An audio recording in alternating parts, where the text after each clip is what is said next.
Hallo en welkom. Dis die erediens vir die NG Kerk van Karasburg vir Sondag 5 November 2023.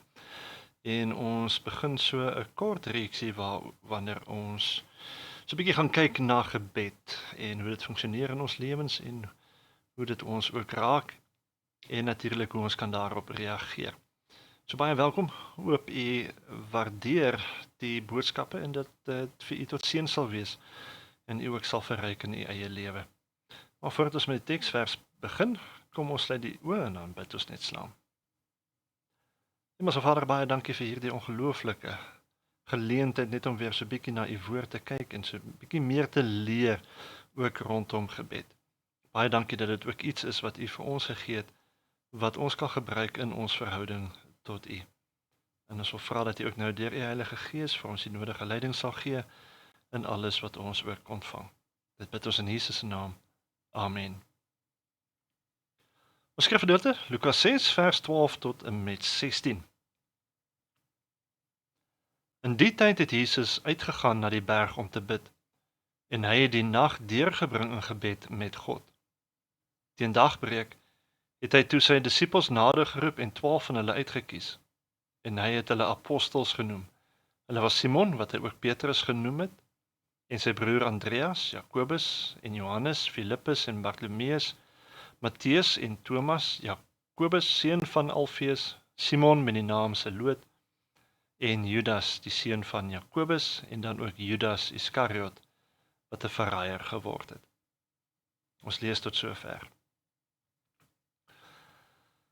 So daar is 'n vergelyking tussen die manne van gebed in die Bybel en dan ook Jesus Christus in die Nuwe Testament. Maar daar's 'n klomp voorbeelde van hierdie mense in die Bybel na wie ons kan kyk om vir ons 'n goeie prentjie te gee van hoe groot 'n rol gebed ook in hulle lewens gespeel het. Van Moses, Joshua, Dawid, Elia, Daniel, almal mense vir wie gebed 'n groot en 'n baie belangrike deel van hulle lewens was. En sou elkeen van hierdie mense sou ons kon gebruik om 'n punt vir die belangrikheid van gebed te maak. Maar ons staan vereers stil by Jesus Christus self, die seun van God. En die voorbeeld wat Jesus vir ons stel, is dat hy gereeld by tye afgesonder het, homself afgesonder het juis om te bid.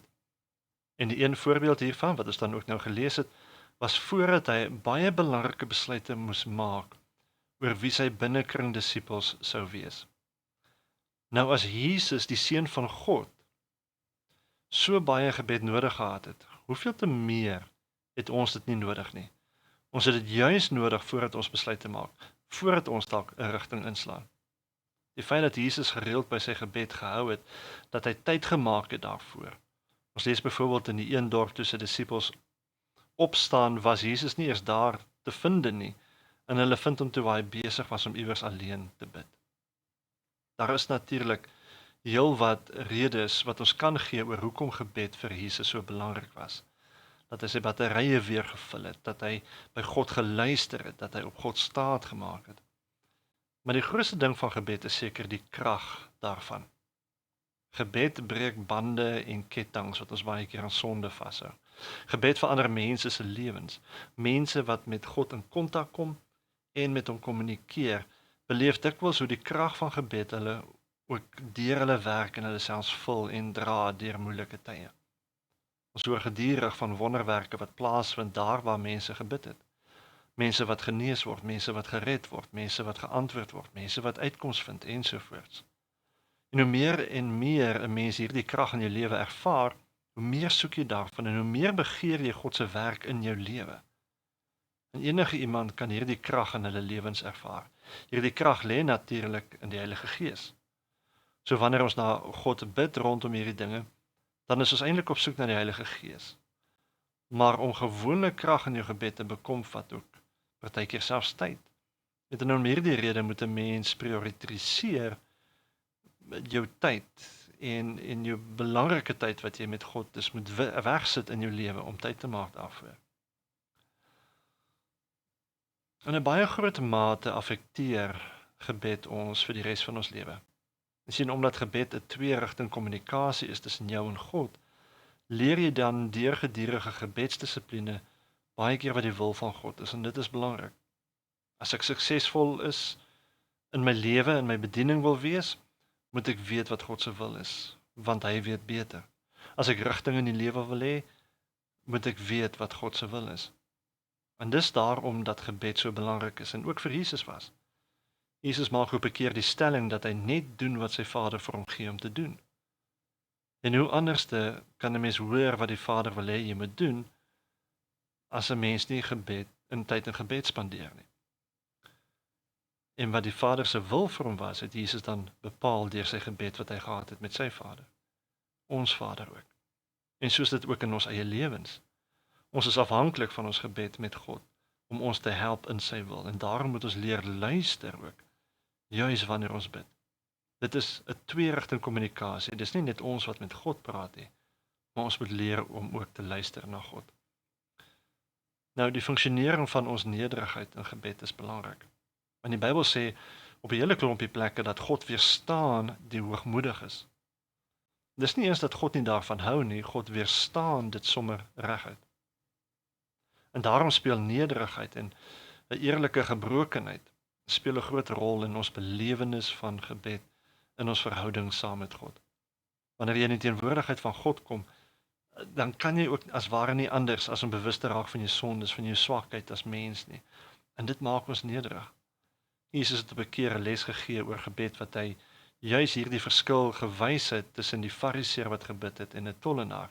Dat die fariseer eintlik vol hoogmoed was omdat hy eintlik op homself gefokus het in terme van hoe goed hy is omdat hy so baie dinge doen en gesê het maar hy is beter as ander. Terwyl die tollenaar het net gesê, Here, wees my arme sondaar genadig.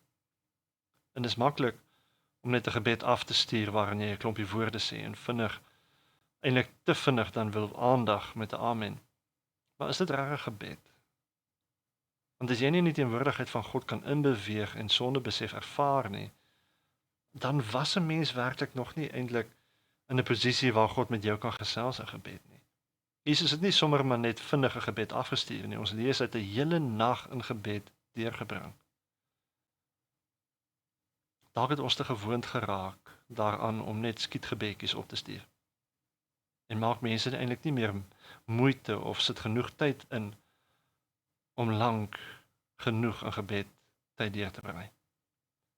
Dit vra ook van ons om onsself oor te gee aan die Heilige Gees. Die Bybel sê dat wanneer ons onsself nie eintlik die regte woorde kan vind nie om te bid nie, dan bid die Gees ook vir ons. En volgende Sondag kyk ons dalk bietjie meer hieroor. Maar ons moet verstaan dat 'n gebed is ons besig met die lewende God. 'n Sosiale God, 'n missionale God wat partykeer selfs onvoorspelbaar is. 'n Mens kan dus ook nie anders as om tyd te maak vir God nie, anders mis 'n mens hom. Maar hoe help gebed ons dan ook juis in ons aanhoudende stryd teen die vlees en die bose? Ons het daar reeds gekyk na Jesus se gebed in die tuin van Getsemane, die aand toe hy gevange geneem is, en gesien hoe hy in sy gebed geworstel het met dit wat vir hom voorgelê het. As mense het ons baie keer versoekings wat oor ons pad kom, en baie keer juis ook wanneer ons probeer om tyd in gebed met die Here deur te bring. En ons ken mos hierdie versoekings, né? Want jy begin dink aan wat dalk moet gebeur, dinge wat jy nog moet gaan doen, en so voort, en jy fokus nie werklik op jou gebed met die Here nie. En hierdie stryd teen dit is iets wat nooit ophou nie, dis 'n aanhoudende stryd. Maar dis juis hier waar gebed ons help. God sê, as jy byvoorbeeld wysheid kort kom, kan ons dit 'n gebed vra en hy sal dit vir ons gee. Ons word gevoed, ons word bemoedig, ons word versterk in gebed partykeer en ander kere kry ons dalk vrede of krag. Dit is rarig om ingeplak te bly by God. En dis deur gebed wat ons ontvang wat ons nodig het in ons stryd teen die sondige vlees en die bose. Want dis nie iets wat uit ons, dis nie 'n oorwinning wat ons uit onsself uit kan kry nie. Ons kry dit by God. En wil jy sien hoe die gemeenskap ten goeie verander? Wil jy 'n herlewing sien plaasvind in die dorp of in die gemeente? Wil jy wonderwerke sien wat mense eintlik stom sal laat staan of sal laat jubel?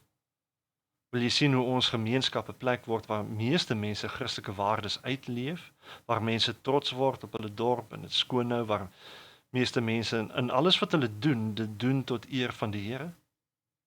Bid dan daarvoor. Daar's geen manier dat ons die wil van God in ons lewens gaan sien gebeur as ons nie ernstig is om te bid nie. Maar vir 'n mens om ernstig te bid, moet 'n mens dalk ook begeerte hê om te bid. Jy het dalk al baie gedink oor gebed, gelees oor gebed en dalk self onderrig ontvang oor gebed, maar nooit daarby uitgekom om werklik te bid nie. Nou is die tyd om te verstaan dat gebed die bron van krag is. Nou is die tyd om toe te laat dat die Heilige Gees ook in jou gebrokenheid jou invat voor die Here. Nou is die tyd om te bid. Ons sien in die teksvers hoe belangrik dit vir Jesus is om tyd te maak vir gebed, soveel sodat hy die hele nag in gebed deurgebring het. Maar niemand klim sommer vandag 1 af in en bid vir 2 ure aan een nie. En 'n mens moet dit ook nie sommer net van jou verwag nie. Begin klein. Begin met 5 minute totdat jy daarmee gemaklik is. Dan 10 minute, 15 minute en so aan. Dr. Paul Chu van Riverside, Californië, wat ook vir lank in Taiwan gewerk het, verduidelik hoe hy altyd eers bid vir sy mense in die land. Dan bid hy vir die regering van die land, hy bid vir elke minister, en hoe hy dan bid vir die kerk in die land en dan vir elke gemeente wat hy ken. Dan bid hy vir sy bediening. Dan bid hy vir sy lidmate op die naam en dan vir sy gesinslede een vir een en dan vir homself en sy behoeftes. En as 'n mens op daardie punt kom, dan sal jy nie kan glo hoe baie tyd al verby is nie. Ons moet begin om onsself verantwoordbaar te hou vir ons eie gebedslewens. Mense sê maklik, maar is nie noodwendig goed daarin nie, of ek is nie 'n goeie bidder nie, of dit is nie iets vir my nie, of wat ook al. Maar laat ek reguit wees, sulke verskonings is twak. Wanneer dit met persoonlike gebed saam met die Here kom, nie vir mense nie, dan is dit, want dis nie waarvan ek praat nie. Persoonlike stilte tyd saam met die Here, waar jy alleen saam met die Here is, kan enige mens dit doen, selfs 'n kind. Jesus se erns met gebed wys vir my dat ons moet meer erns maak met gebed as wat ons dalk met ons gesin maak, as wat ons dalk met ons verantwoordelikhede maak, of met ons plaas maak, of met ons besigheid maak. Meer erns is wat ons met jag of sport of vriende maak. Gebed moet die ding wees waar rondom alles wat ons in die lewe doen draai. En dis elkeen se eie verantwoordbaarheid. Elkeen van ons staan voor die Here en is verantwoordelik vir die verhouding wat ons met hom het. En as ons nie gaan tyd insit om tyd saam met die Here deur te bring nie, dan gaan ons waarskynlik verdwaal. Ons gaan verdwaal op ons lewenspad, ons gaan verdwaal rondom die belangrike issues, ons gaan verdwaal rondom wat ons eintlik moet doen,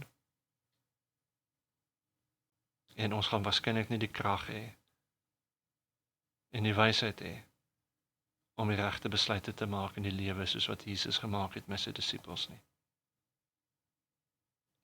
Mag jy vashou aan hierdie ongelooflike tool wat die Here vir ons gegee het.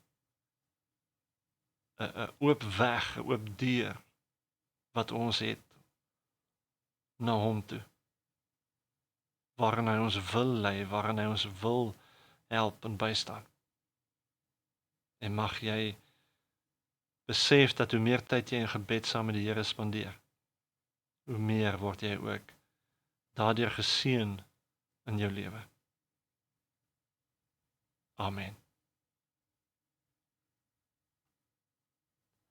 Ons dank die Here dat ons ook juis in ons lewens so tyd saam met U kan spandeer. En dat ons kan verstaan, Here, dat gebed bereik baie dinge, omdat dit 'n manier is hoe ons ingeplak kan bly by die bron van alle lewe. Wil U ons help om ook sterk te staan, Here, in gebed en 'n meer erns te maak daarmee, sodat ons eintlik gekenmerk sal word as iemand wat altyd op hulle knieë bly voor U. In die naam van Jesus bid ons dit. Amen. Ontvang nou ook die seën van die Here. Die Here sal u gebede verhoor. by u bystaan in nood en met u wees oral waar u gaan. Amen.